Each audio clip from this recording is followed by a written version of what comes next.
Honorable Speaker, we should not even belabor the point of taking videos because this thing is at live. Proceed, Honorable Obare. As I proceed, I was saying from the onset, I wanted to thank whoever sent the police to Kisii and whoever who ordered the operation. Since the arrival of the GSU in this town, we've had a lot of peace. Even the border sector looks organized. We can move through this town without fear.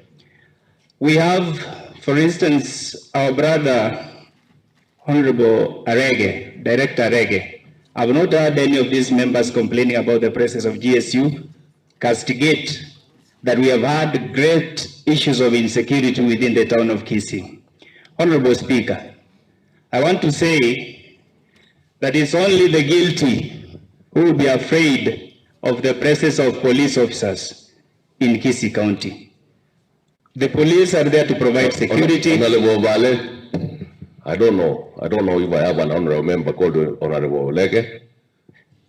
Is it an honorable member? Arege, I've said, is a director who was attacked.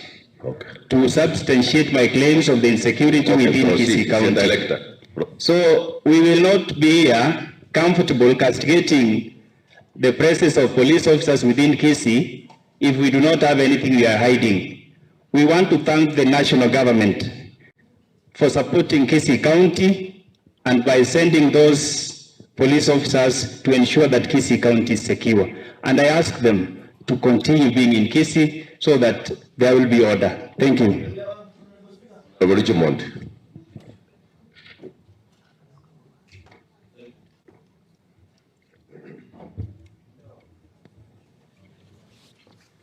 Thank you, Honorable Speaker, for this chance.